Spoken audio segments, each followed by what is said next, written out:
Alright, so just a warning before you watch like the whole video and think like, wow, this is paced really badly. I wish you warned me that this was paced really badly. Warning, this video is going to be paced really badly. I'm going to be rambling a lot.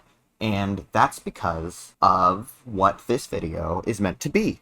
So, basically, I realize not only are there not that many tutorials on how to make an object show, but for any videos that are like how to make an object show, it's kind of like divorced from the actual process itself and is more so like, okay, here are some tips on like, or here are just things that we do when making an object show.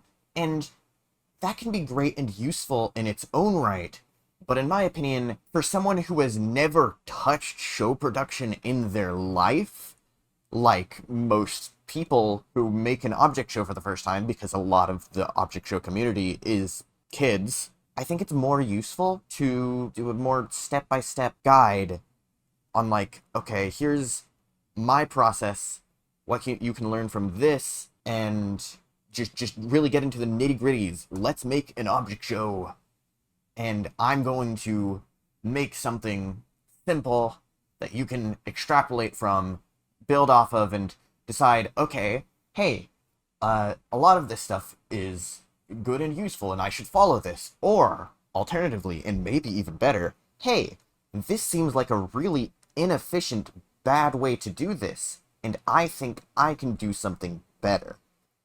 And in my opinion, that is what you should be striving for if you watch this and want to make an object show yourself. Try thinking about, for everything that I do, how you can do it better, or more efficiently, or anything like that.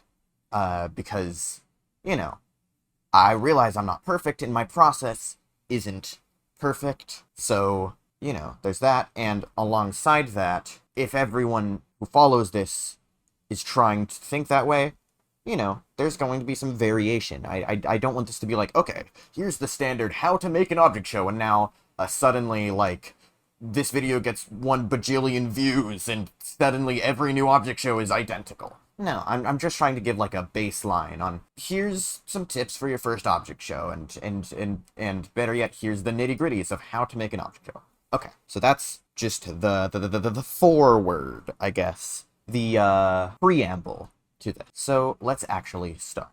I'm gonna go into MS Paint, because that's where I can at least jot down some ideas and talk about what I want to talk about without making anything final or set in stone. You don't have to do anything like this, but, you know, it's fun practice at the very least. So, keep in mind, I'm doing this on, like, a computer. I realize a lot of people who are younger probably don't have access to computers and are doing this on their phone. You can make an object show on your phone. I can't name any times where I've really liked an object show that was made on a phone, because most people who I've liked the writing of are a bit older and thus have access to better resources and thus have access to more efficient resources like Adobe Animate. But I'm not trying to say that to discourage anyone who wants to be like, oh, that means if I make an object show on my phone and it's good, that makes me stand out, because that would be awesome. Anyway, so first of all, let's think about what kind of object show we want to make. So, if you're first making an object show, I realize it's going to have some ambition. And what I mean by that is, usually, you're probably wanting either to make something like what you like, you know, think Inanimate Insanity trying to be a lot like BFDI, or even BFDI trying to be like Total Drama, or you want to make something that is completely different and new and original and inspirational to the OSC, something big and game-changing that's going to sweep the OSC by its feet. That's great. I think both of those are fine, but I will say, the latter shouldn't be the very first thing you ever try to do if you've never stepped into a creative media before in your life. You can, if that's truly what you want to do. Who am I to stop you? But I will say, if you've never been a part of production and you don't know how it works, making something like BFDI is a great place to start, because it's such a simple formula that is really effective for character writing. And what I mean by that is, what an object show is, usually, is like a competition where, you know, you have all the characters that are like, I want to win, and another character is like, ah, but I want to win. They're all competing for a prize, you know.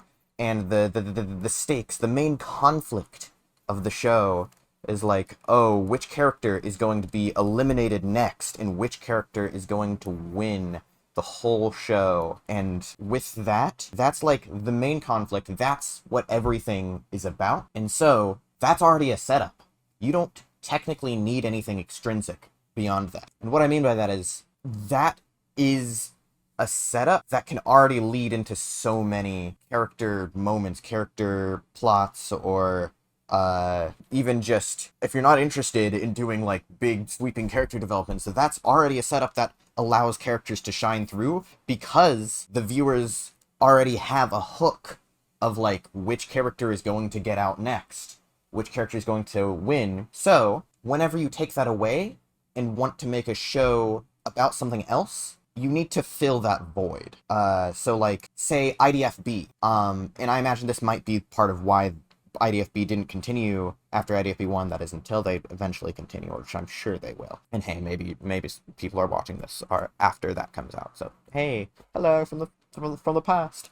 Anyways, basically, if you take away the hook that makes this like conflict intuitive and natural, you need something to fill that void, to make these characters have some ground to stand on that makes them interesting. That can be some like big antagonist character that challenges them and is like, oh, now I want to defeat this antagonist and I want to defeat this antagonist, but they butt heads and want to do it in different ways. But the point is, like, then that's just getting into like writing theory and blah blah blah, and how to just write a series in general. What I'm saying is, this is why just like the competition formula is really easy to get into and really easy as a place to start, because you're starting with a formula with a hook from the start. So basically what I'm saying is, if you don't know what you're doing and you're not really partial to breaking the mold at the moment, then might as well just do a competition show, because again, it's a pretty good place to start. So then past that, again, what makes a show interesting, and when I say a show, I mean specifically an object show, and from now I'm going to specifically refer to object shows with the competition formula. So just, I'm going to, this example object show is going to be like, oh, a competition show that's relatively basic, because again, this is just like a guideline, not like a big sweeping revolutionary object show, whatever. Anyways, so what makes an object show like that interesting is the characters as a result, because think about it this way. If the stakes are the competition are derived from who gets eliminated next and who's going to win, then if every character is the same or is boring and the viewers don't care about the characters in the slightest, then why should they care about who gets eliminated next? And why should they care about who wins? Or really anything you want to do? So that's why the number one most important priority in all stages of your object show, every single part, besides obviously like art and backgrounds and stuff, when you're in regards to writing and making the like core of the show, your most important priority should be make the characters interesting. Now, that's really vague, and I don't want to come off as like 2018 Tantasar, where I'm just like, oh, everything that children make is bad, and thus, instead, I propose that you make them good. No, that's greatly unhelpful, and I think it's reductive. I just think, wait, interest? Why can't I spell and talk at the same time? Sorry. Anyways, I don't want to be, like, reductive and be like, oh, instead of making them bad, you should make them good instead. I at least want to give hopeful feedback. And so, I want to give suggestions. Not necessarily suggestions on personality. You decide the personalities. I'm going to give examples, but your object show should have your characters' personalities and your vision entirely.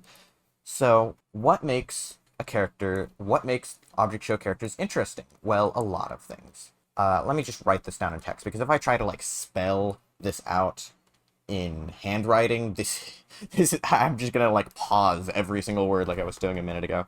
So what makes object characters interesting? And I guess by object characters, I mean characters in a competition-based object show. So let me... Okay. Anyways, so basically, I think, number one step, try to make them unique from each other. And so, obviously, I could just say, make them unique. Do this. But that's, again, reductive. What does unique mean? In what context do I mean it in? So what I'm trying to say, if you have, like, a full cast of characters who are just, wow, I'm so nice! I love talking and making friends. And this character's like, wow, I too like making friends. We're having very good interactions. Yay!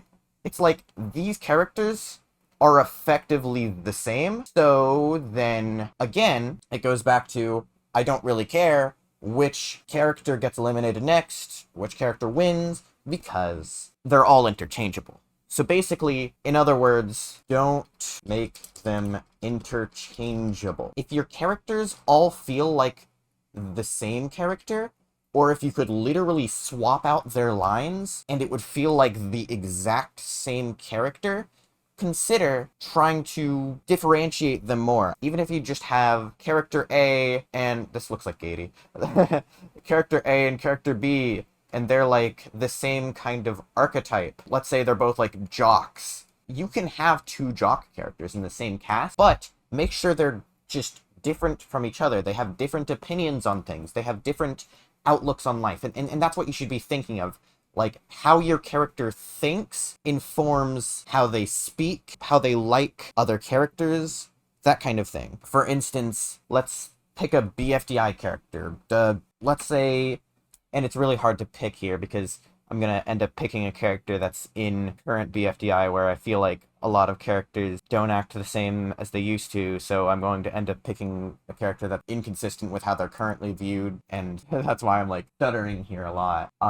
Golf ball. So, let's say, golf ball is like, wow, I think that I'm the smartest person ever, and everyone should be listening to me because my plans will always work. That's like her outlook on everything, and that informs the way she talks. And let's differentiate that from Flower from BFDI, who is like, okay, I'm the prettiest person ever, and I'm so, like, I'm so awesome and cute and perfect, and everyone should love me. And that results in two characters who are both self-centered and mean. They are similar in those regards, and they're both off the walls crazy. And yet, Flower and Golf Ball are nowhere near being the same character. And that's wonderful. And that's differentiated by, again, just their outlooks on everyone else. Golf Ball isn't usually malicious, necessarily. She's a control freak. She doesn't like when things are spiraling out of her control or people aren't listening to her. Think BFDIA. I think it's like 5 characters are like threatening to switch teams, and she flips at even the thought of that happening because suddenly people aren't listening to her and are betraying her.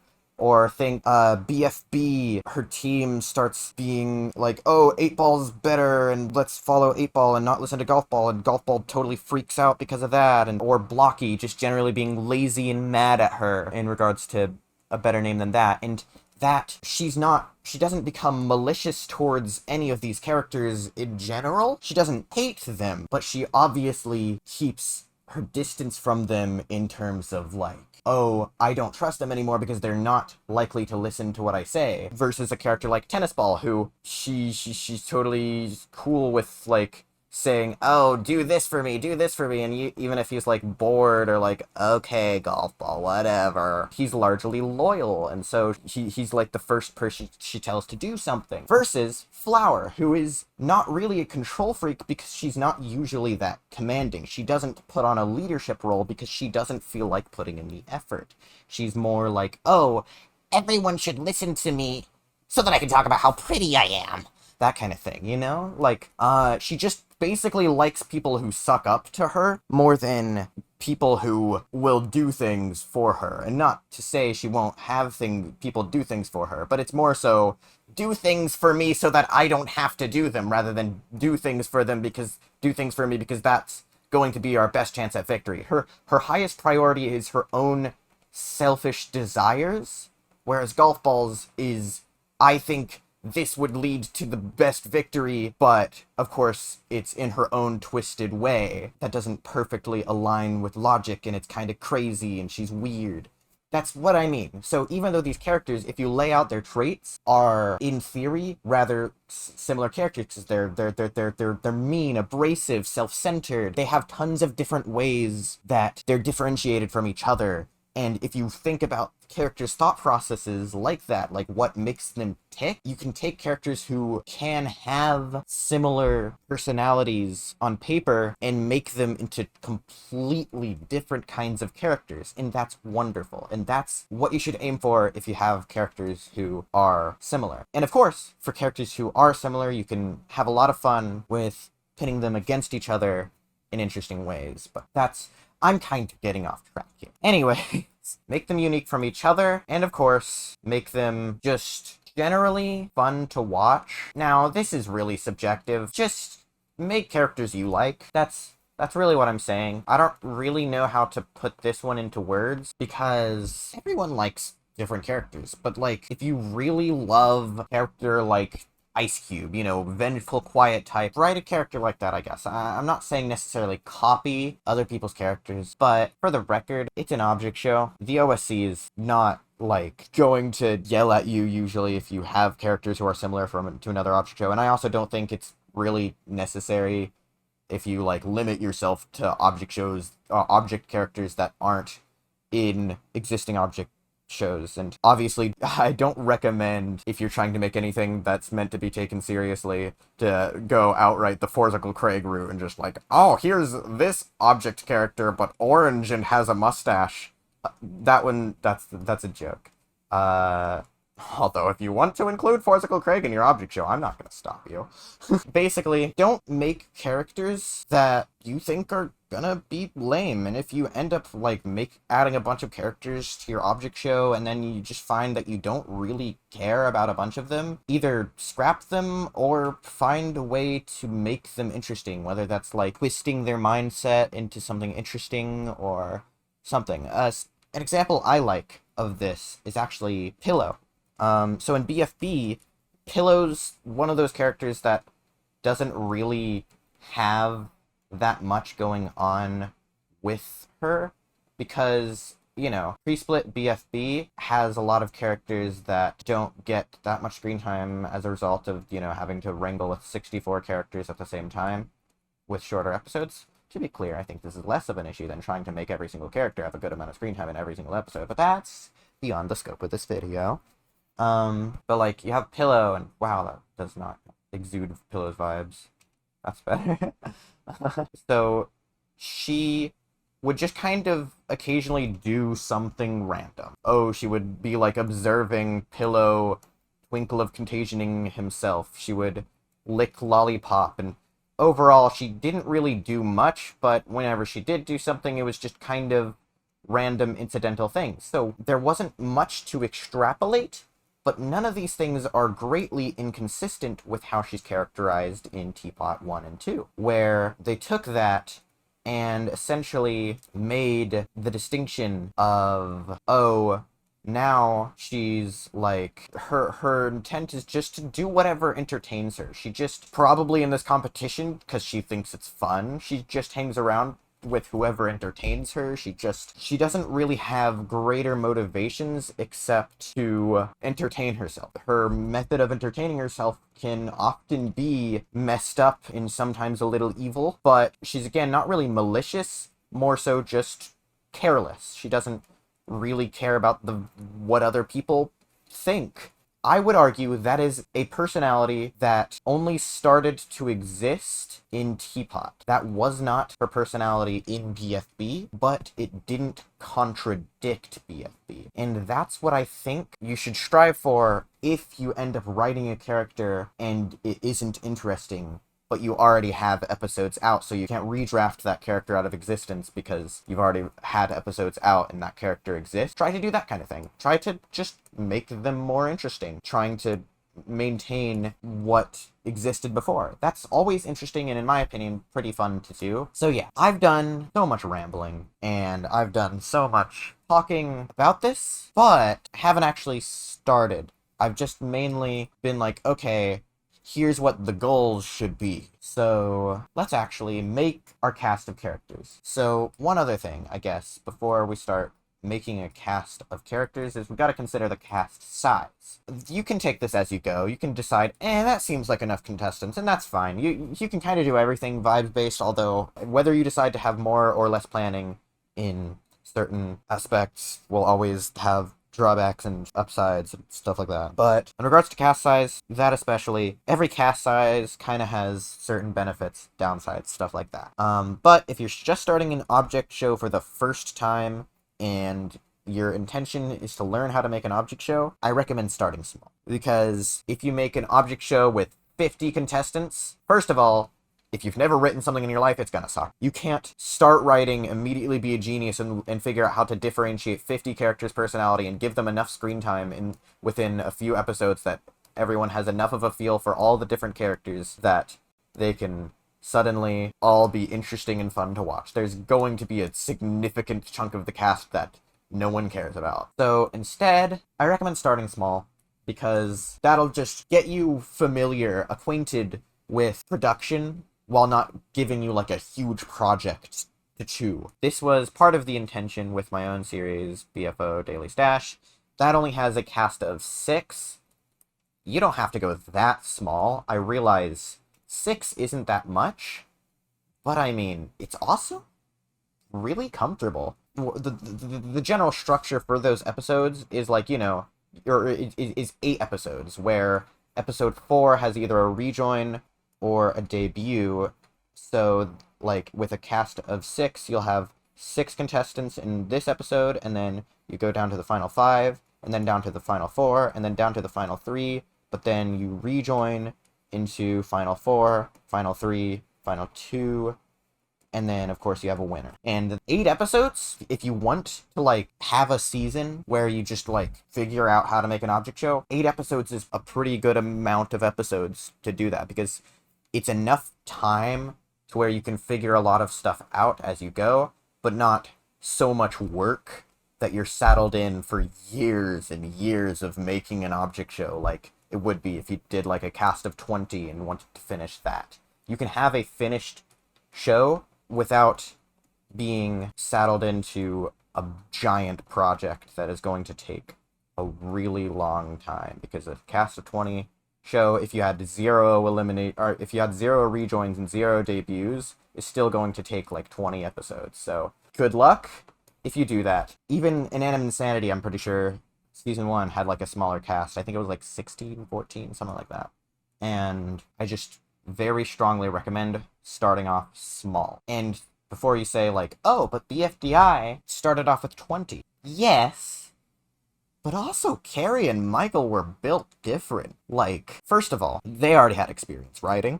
Sure, it wasn't anything professional or huge, but they had experience writing and animating. I Can Make a Difference. They made X Finds Out His Value and some other stuff too. Michael, I'm pretty sure in one of his streams, talked about how he would read books about animation when he was a kid. Like, these were kids, yes, but they were also kids who were surprisingly experienced for their age in terms of making a production. I don't recommend comparing yourself to them in that regard, because they were deranged. No, that's not necessarily what I mean. But yeah, and another reason why I recommend starting off with a smaller cast is because if you finish this show and are like, okay, I've got the hang of this. I've got like a cast of 6, and like, wow, it's a completed season, and maybe it was good, maybe it was awful, but now I like some of these characters, and I want to do a season 2. Well, you can. You kind of meet like a crossroad of like, okay, do I want to make a season 2 and expand upon these characters or this world, if you did world building for whatever reason, or if you like the host, you can make season 2. And if you want, you can make it totally different. Or now you have enough experience to make another show that's bigger. And of course, do whatever you want. And let's say you liked all of the characters from this original season, or you liked some of them and the rest you want to expand on.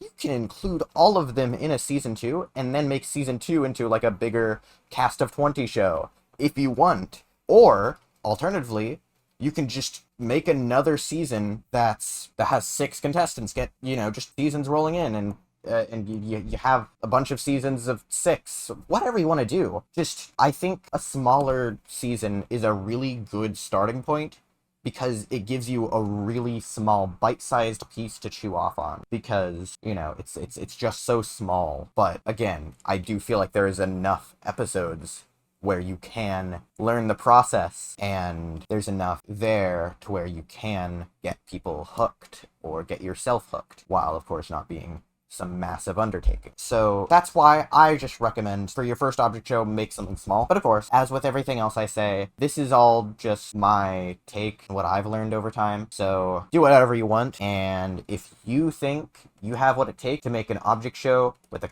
cast of 120, then good luck. Also, Jesus Christ, are you insane? It's not gonna work out, but I mean, prove me wrong, please. That would be awesome if you prove me wrong. Make a cast of 120 object show and make it good? That would be awesome. And obviously I could also talk about just in general, like, with the quality of a show, barring like the ease of production, what makes small cast object shows better in some ways, or what makes giant cast object shows, or really just 30 plus, I would argue, better in some ways.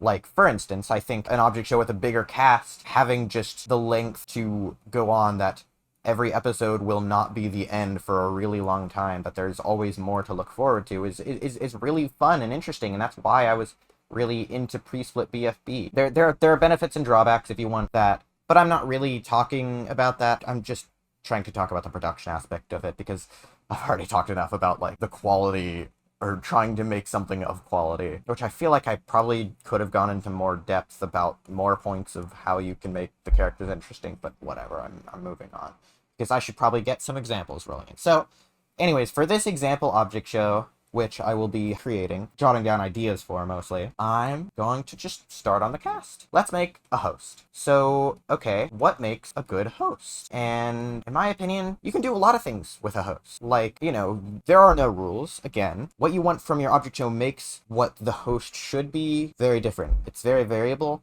But for just a basic generic object show, which I say like it's a bad thing, but I promise it's not, I mostly just want someone who's distinguishable from the contestants, because, they're different. They have a different role, so their design should reflect that. I think 4 from BFB, or 2 from Teapot, similarly. Wow, I can't draw 4 today. Or the announcer from BFDI, even. Like, you don't need to do this, necessarily. It's not a must-have, but I personally am a big fan of it. In general, algebraic characters are a good start, because, again, they're very different from the objects to begin with, because they have a different style of, like, face and limbs. It clashes in a really fun, interesting way. Or something like the announcer speaker box, where, again, it just exudes different vibes than your object character. You can really tell them apart from a glance, that they're different things entirely. Even if Yellowface was the host of BFDI, I think it'd be, like, design-wise workable. I'm not sure about personality, but I think it'd be workable. And that's why I also think it's fun that Donut in BFB took over being a host, because he doesn't have this. Like, yeah, he has the different mouth, but largely he's an object character, and that works design-wise, because even if this wasn't the intention, he is like that. So him standing in as a host was like, oh, just the average guy, the average contestant being the host. So, like, he fits in less with the other hosts and more with the other contestants. Same with TV in BFDIA. So yeah, let's make a host character. How about something more akin to the speaker boxes? Because speaker boxes, you know, are fun, and everyone's done an algebraic host. I've done an algebraic host. Say, well, let's try to capture the same, like, distant vibe of the speaker boxes, where they don't really have the same range of facial expression as the contestants. A lot of shows do mechanical hosts, like MePhone or Moss's host that I don't remember the name of. So I want to stray away from that because, you know, might as well. If this is a tutorial object show, though, how about a book? Now, it's still an object, but we can differentiate the book from the contestants, who are going to be largely objects as well, but are going to look more like regular objects. So they're going to have a single eye, and that single eye is going to also be connected to their mouth, which forms an eye. Like, you know, information. Haha, because they're like the tutorial book. They teach the contestant how to compete in their object show.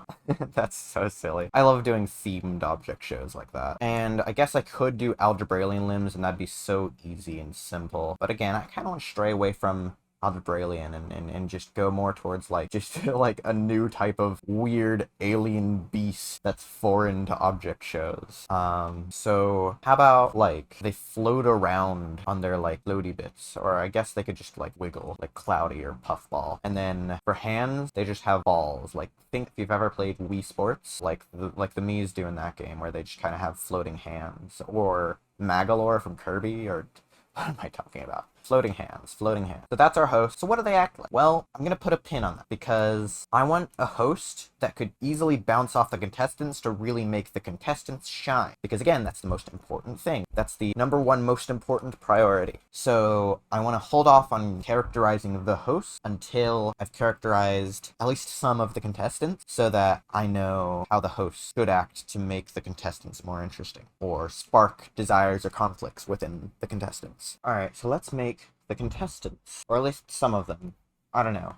We'll decide whenever we revisit the host. And I realize I started making a bullet point list and then only put one thing, but don't think about that.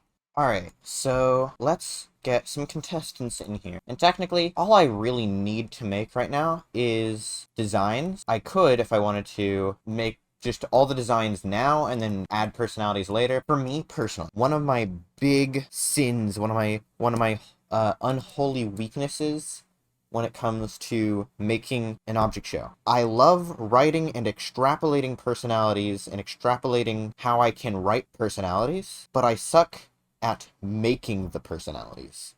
What I usually like to do is have someone with me when I make the cast to help me figure out character personalities. But right now I don't have anyone with me, so for now I'll just try my best to make personalities alongside the designs. But, of course, if it helps you, never shy away from having a second opinion on your stuff. It makes a big difference. So, for a first character, and if I've already been drawing them, I was thinking, okay, so if it's a tutorial object show, how about a pencil? Now, again, I don't think it's wrong to have the same object as big object show characters, and I don't even think it's wrong necessarily to have characters look the same as big object show characters or object characters in general, because at the end of the day, there are only so many objects, and, you know, if you want to just use a pencil, that's fine. I don't recommend adding pencil from BFDI into your show unless you're making, you know, satire or whatever. You can. In fact, it would be kind of funny. So, I mean, don't let me stop you, but, you know. It's also totally cool to just have a character that looks just like an existing character, so don't worry, I think. Obviously, I don't think you should go in with the intent to, okay, how can I have a character who's intended to be this character but with a different personality? Or have this character's design with a different personality, but what I'm trying to say is, don't worry about accidentally copying someone's design, because it's not a big deal. They're objects. They kind of all look similar in general, because they have the same face and limbs. But yeah, for me personally, though, this pencil is gonna just look a little bit different, more cutesy, more simplified. I don't want to get too stylistic with it, because otherwise I'd do, like, cutesy dot eyes, really cute mouths, maybe, like that. I don't know. But for now, I'm just trying to do something that can be agreeable to the median vision, which I can imagine is probably just something like BFDI or BFB. So for now, let's just have regular face and limbs. Not that I'm a big fan of dot eyes on object characters usually, but I mean, if it works, it works. Which, that's just the way I'm taking this right now. I'm just doing the median of what I think people are probably striving for, because I'm trying to make a tutorial series, sort of. But again, stray from this as much as you'd like. Absolutely, if you want to, take this as an opportunity to be like, oh, okay, how do I make my show stylized differently? I mean, you know, you can give characters way different eyes, I say as I draw eyes that aren't even that different. Like, go ham. When I was like 12, I had the opinion every object show character that strays away from style is like stupid and evil, but if you want to give your characters all like crazy hands or even paws, I mean, who am I to stop you? That's unique. It's interesting. It'll make your show stand out. I don't care. Even if you'll definitely like get people being like, oh, but furries are stupid and gay. It's like, so what? You know? Basically, do what you want, but for me, right now, I'm just gonna do the basic regular object style, where they kind of all look like this. So yeah, we have pencil, or, I guess we could name them. We could name them differently than pencil, but I'm not sure what to name them. Now, I guess I could already color them purple. There's pencils that have like a purple part here, which I could also separate that from here, which I think I'll do. And I can color them now. I don't know if I'll color all of them as I go, but I'm gonna color them now as I try to think of a name, because I could go with pencil, and that's fine, that's serviceable, it's classic, but, you know, I could also try to stray away from that, or give them something unique while not betraying their object. I could do Bill, or Penny is a different object, so I don't want to do that. Silly, with a C. But I think I'll keep it classic and just go with Pency. So this is going to be our first character, Pency. And again, I'll hold off on making a personality yet. I can do it now, but I'm going to wait until I have another character, just so I can think of how these characters exist in relation to each other. By the way, if you're wondering how I'm doing this outline thing, it's right-click on MS Paint with the eraser tool selected. Color 2 will color over color 1. Next up, I want to do a Lightbulb character, because, you know, pencil character will write down all the ideas, but we need a Lightbulb character to represent the ideas themselves. And, of course, I'm just extrapolating from the idea of, you know, a tutorial-based object show. That's what I'm extrapolating from. That's why I'm doing specifically these objects. You don't have to have like a theme like that, but it's fun. Here's where I introduce the Holy Grail of designing anything and drawing anything. Again, I realize a lot of people going into this will probably have not drawn very much. Please use references. Google is free. Hello, Lightbulb and Insanity. It has so many references on everything you would ever need. And if you're like, oh, but whatever I search for has a bazillion AI-generated images, and so it sucks for references because AI-generated images are terrible. I agree. Watch this. If you just search before 2020, because, you know, that was like around the rise of AI generated images, boom, there won't be any AI generated images, which obviously I can't display that here because I don't think there were really any in that search anyways, because light bulbs are common objects, but, you know, still worth considering. Anyways, something to consider. Yes, reference images are great. And if you want to just take a reference image and make an object that just looks exactly like the reference image, that's fine. You can do that. And especially if you're going for like a more realistic style to your assets, that can look great. Yeah, that's totally like a workable thing that you can do. But I like to take some liberties because I think it's cute. Think Fanny from BFB or Taco, where they're not like the purest form, the most obvious extrapolation on how you could design an asset based on that. They're more like a unique design inspired by that object that still is clearly that object. That's really cool. I like that a lot, and I think that it's always nice to keep that in mind.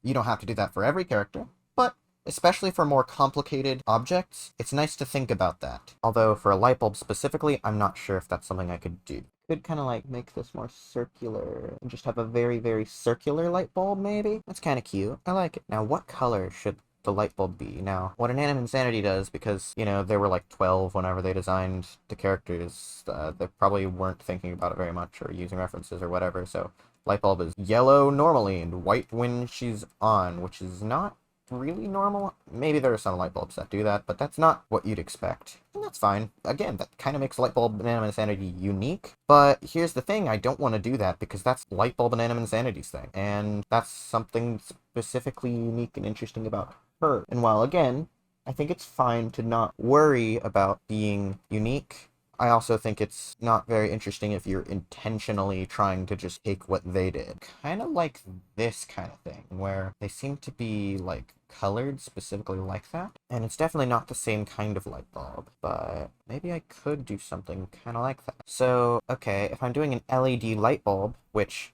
obviously this doesn't really look like one, but I don't care, then I can kind of have it be any color. That's the same thing with Pency over here.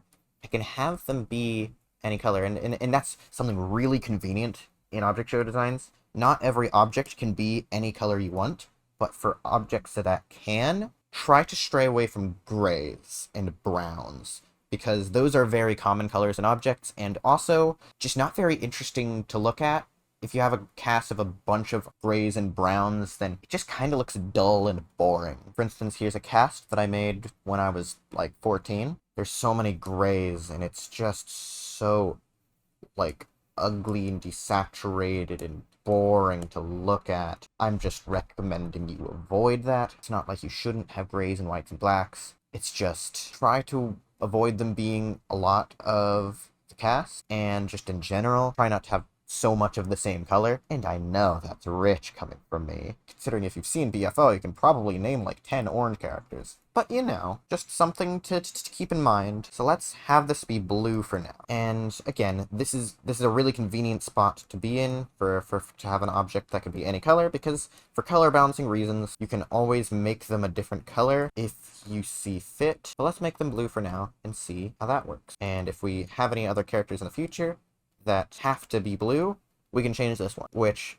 you wouldn't have to do that if it was a bigger cast and there's going to be color overlap anyways, but because this is only going to have 6 characters, I would like those 6 characters to have one big significant color each. For Pency, you can see it's purple, and for this character, it's going to be blue for now, unless I change it. But if I don't need to change it, then it is going to stay blue. I guess, in the future, if I've already finished an episode of this show and put it on this channel, and you've seen it, and then you're going, oh, time to watch the series of him making it, then you already know the answer. But of course, if I do that, we're going to have to go through a handful of episodes, because I do intend to split this up into, like, conceptualization, which is this episode, writing, audio editing, voice acting, that kind of thing. Animation.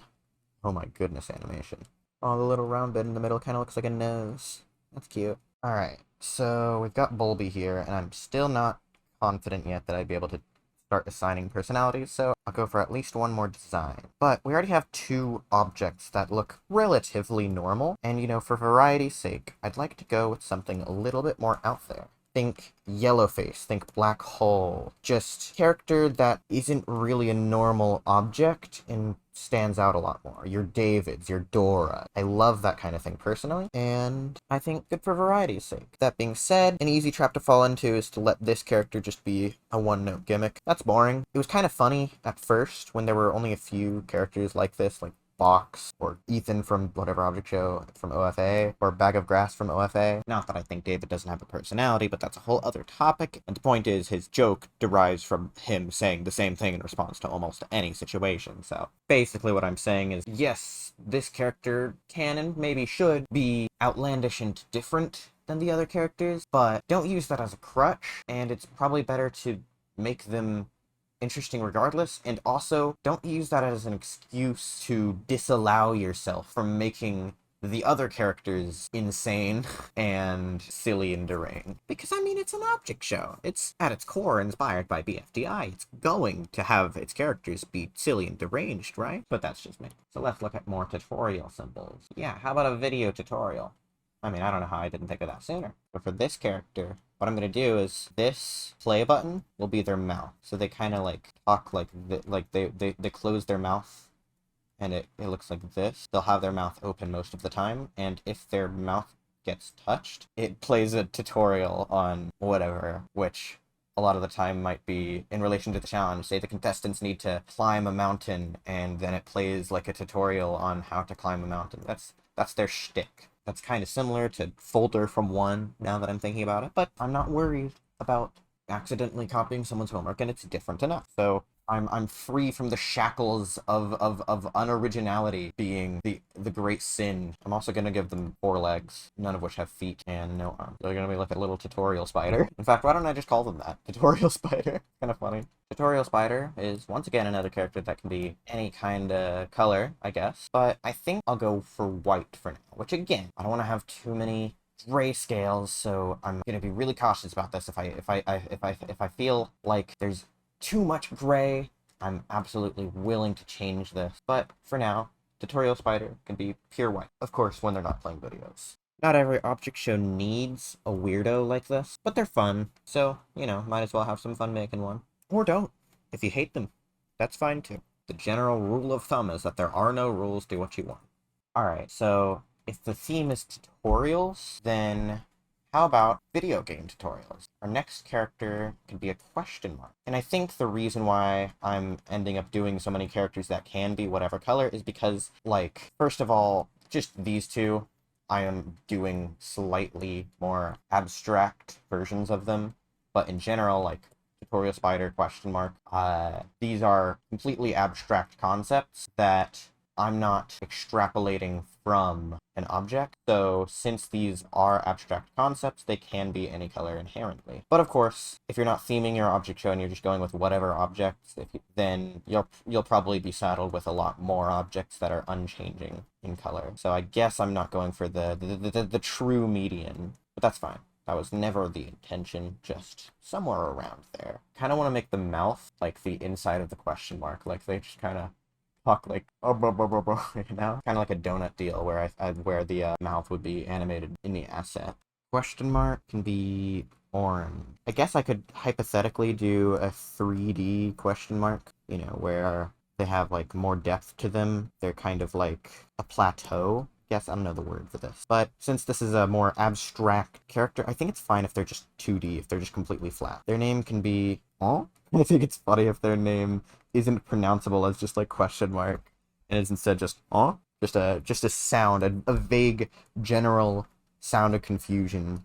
And I want to try to avoid making it sound like, huh? So maybe it's best to do like variety and the like kind of questioning grunts that their name is, but it's spelled with a question mark and pronounced like or oh or any other vague questioning sound. So we need 2 more characters. How about something like this, where it's a barrel with like an X yellow paint? Now I realize a lot of these characters are kind of around the same size, and that's kind of lame, because, you know, you always want a bit of size diversity.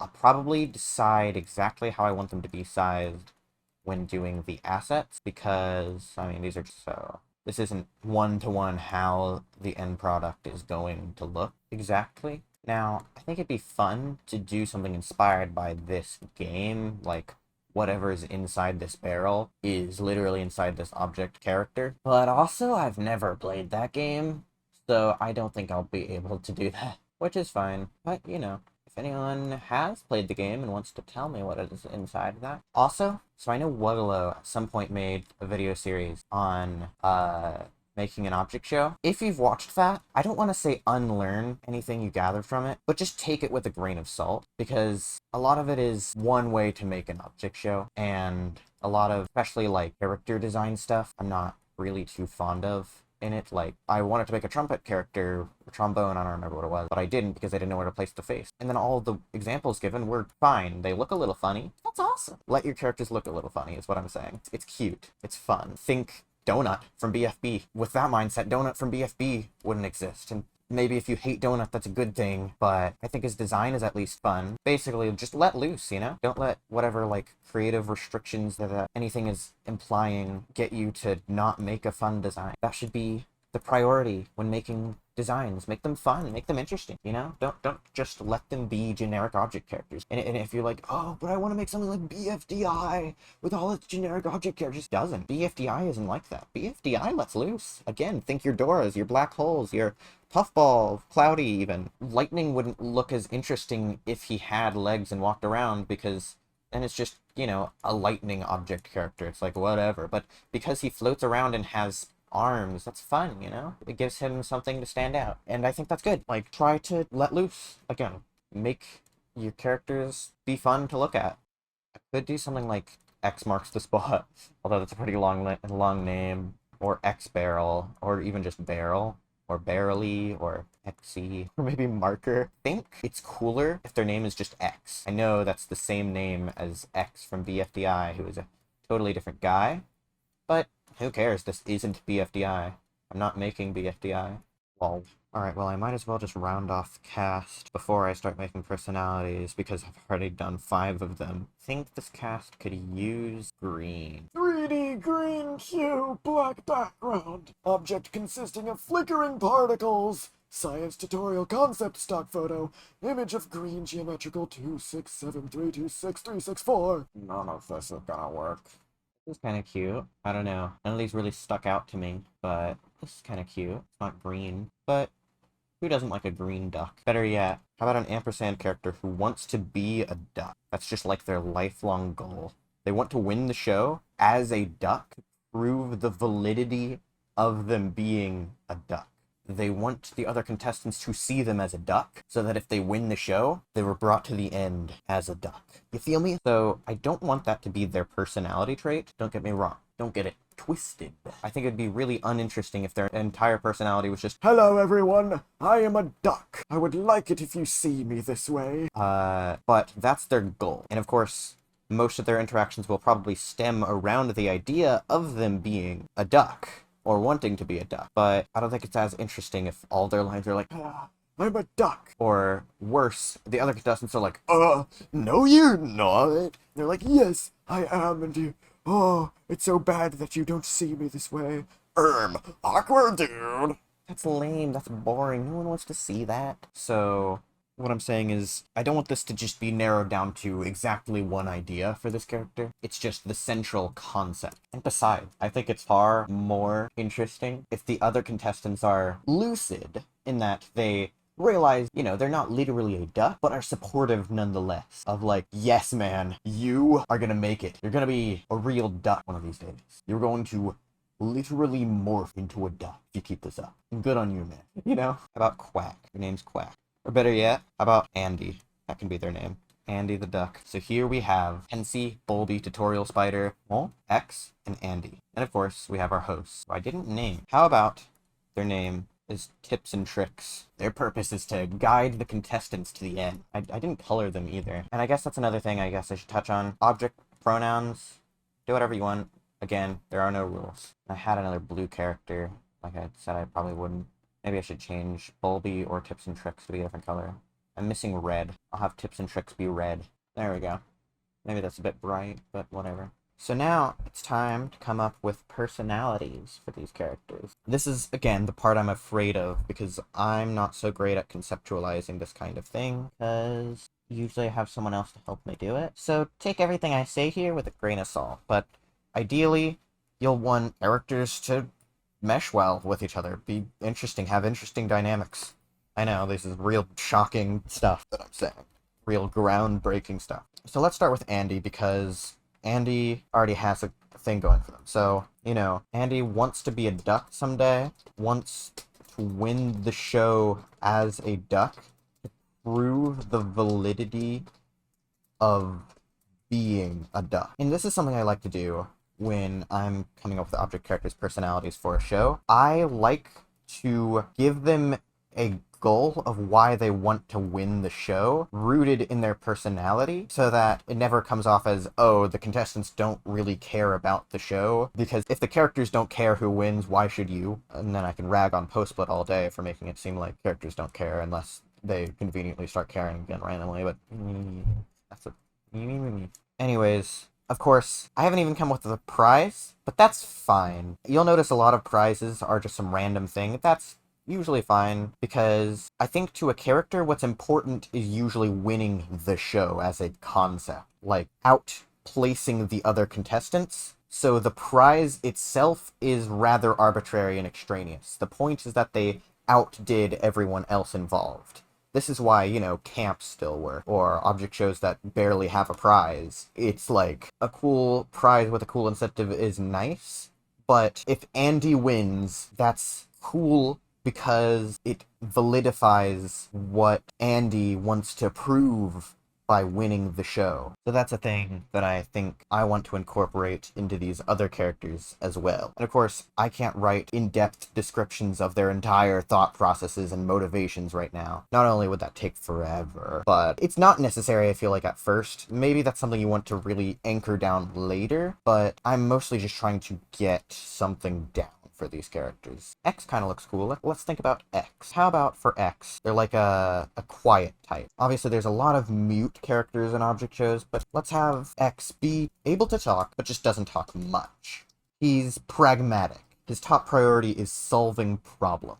The other contestants see him as kind of scary, and that's because he's quiet and again, pragmatic. He often does violent, sudden behavior, and I don't mean violent as in he kills people, but I mean violent more as, again, like, sudden movements. Very thinks before he does anything. So he'll be, like, still for a while, and then, like, immediately, very quickly, put a plan into action. I reference Ninjago so much, but if you've ever seen Zane from Ninjago, like, think how Zane will often go do his own thing and just leave the ninja group and just expect them to follow his plan, or not tell them his plan and just expect it to work, that kind of thing. So I'll put that down as, like, independent to a fault. And a reason why a character like that would want to win is a lot of things. It could be ego, it could just be they want to prove their mindset, or any variety of reasons. But I know I just talked about, like, how it's good to work that into the personality. You don't need to do that every time. For Tutorial Spider, how about Tutorial Spider is selfless. They find value in helping other people more than helping themselves. Their goal isn't to win, but rather to help another contestant win.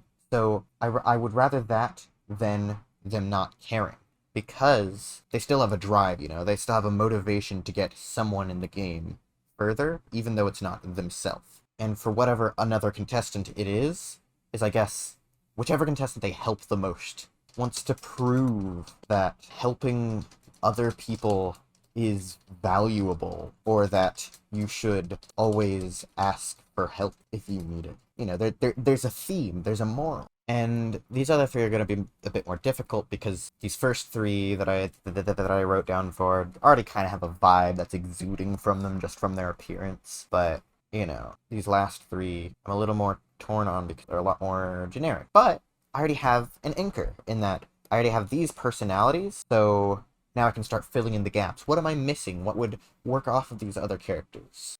Perhaps this is a bit too early in Anime Insanity 2, where it's just like taking the most obvious extrapolation from the object, but here's what I've got for all. They're skeptical. Their intention is they try not to have any lifelong goals, but in doing so, it's kind of self-defeating, because that is a goal in of itself. That they want to win to prove everyone else's ideas wrong. That what everyone else wants to prove by winning is wrong. And that they were wrong to have that mindset, to even have a drive to begin with. So I guess they're a nihilist. But ironically, so nihilistic that it loops around to having a drive to win, to prove their own idea. Now I'm writing like these more detailed descriptions, and I feel kind of bad for only writing 2 sentences for Andy, whatever. I guess I should probably put a little bit more for Andy. So like, they're idealistic and optimistic. They believe the best in people, and in that, they expect other people to believe the best in them. That other people, will believe in them, and that they can prove themselves through the show. And, can you kind of see where I'm going with this? Like, someone like will be like the opposite of what Andy wants. That is like skeptical and frowns upon, is maybe a little bit holier than thou about what Andy wants. Whereas the other people on the cast like Andy and agree that, yeah, Andy can have this goal, and it's great, and it's fine, even if they also want to win to prove their own mindset. And therefore, that causes conflict, that causes tension.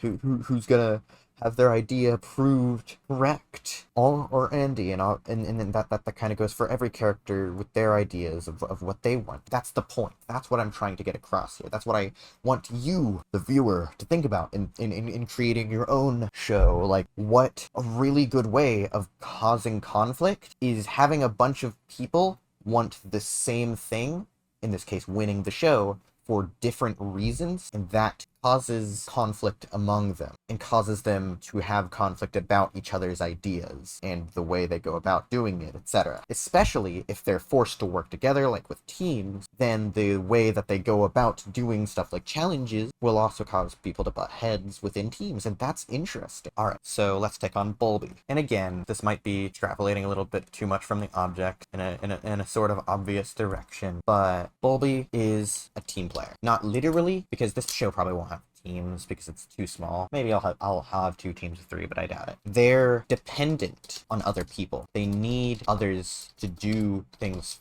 for them, but they are fully willing to provide the ideas and the means to allow the others to work for them. Now, this is kind of the opposite of what I was saying with Andy and Wall, that Bulby is, you know, kind of being made to work perfectly with Tutorial Spider, who really wants to help someone. Again, I'm making these characters with each other in mind so that they work and are interesting to watch together, because characters are rarely interesting in a vacuum. So why does Bulby want to win? Well, they want to win because they see themselves as smarter, even, than the other contestant. They're not outright mean and demeaning to the others, but they definitely see themselves as kind of better than them, as smarter, but they're just being efficient by not doing challenges by themselves. They're conserving energy. They want to prove that being smarter and more efficient is the way to win.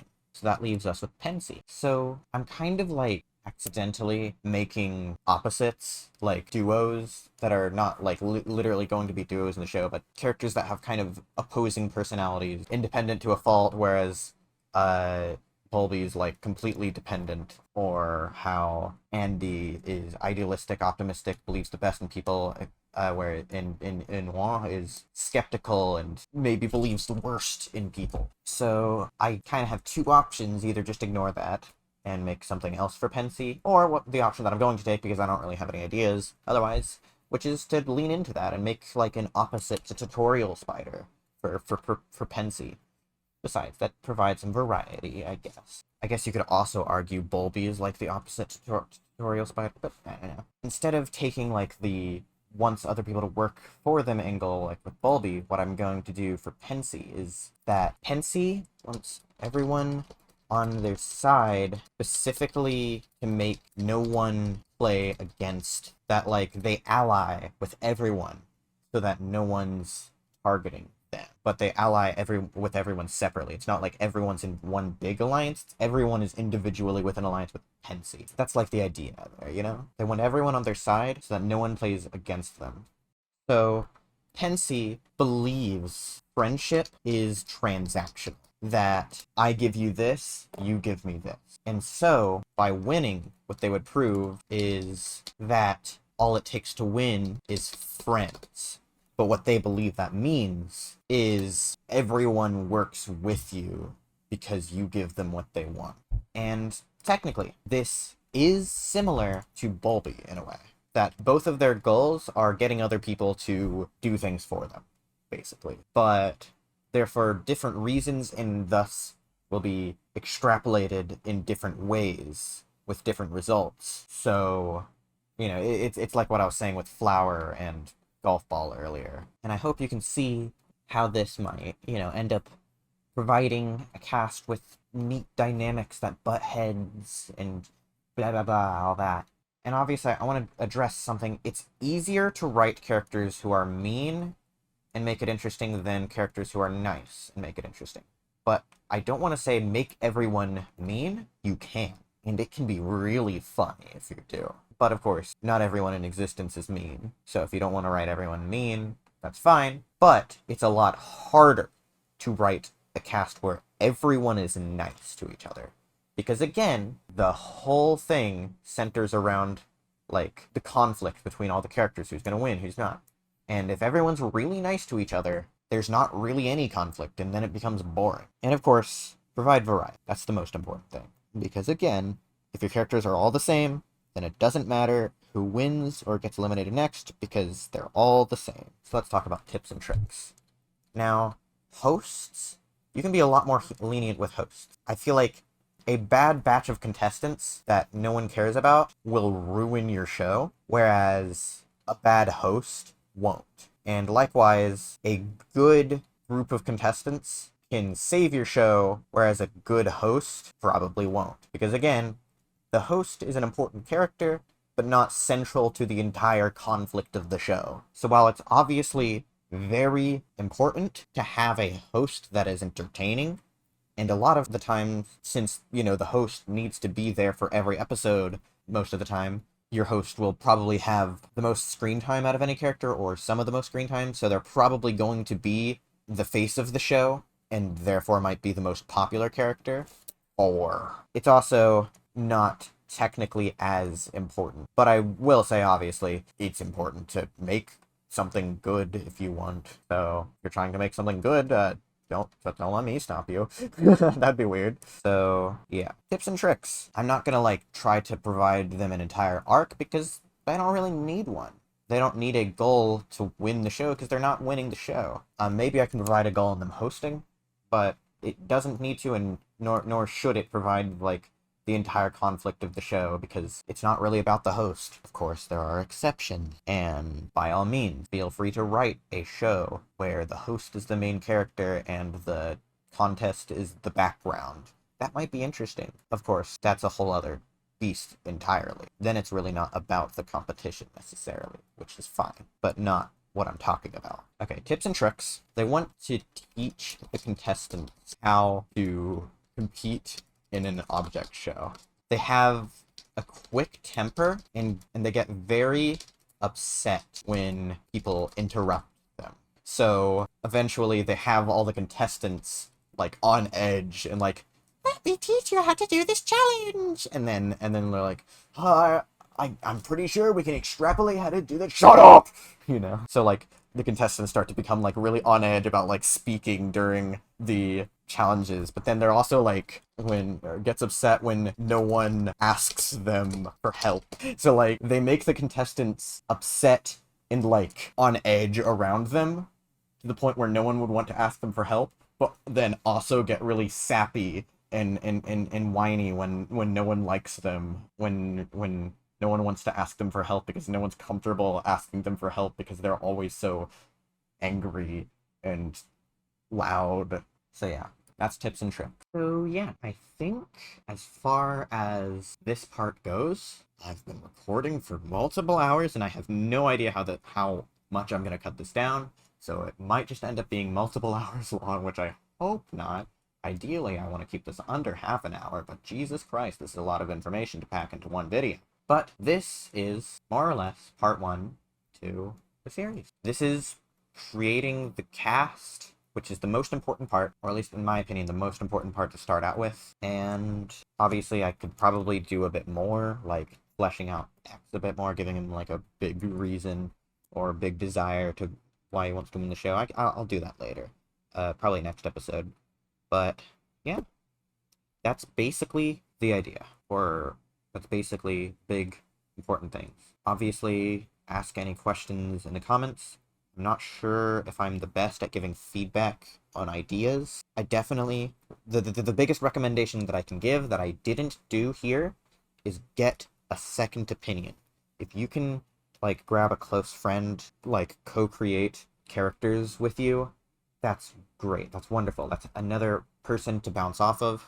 You don't have to, of course. And there's even a risk there of, like, you know, conflicting opinions in directing something causing, like, a lot of issues down the line.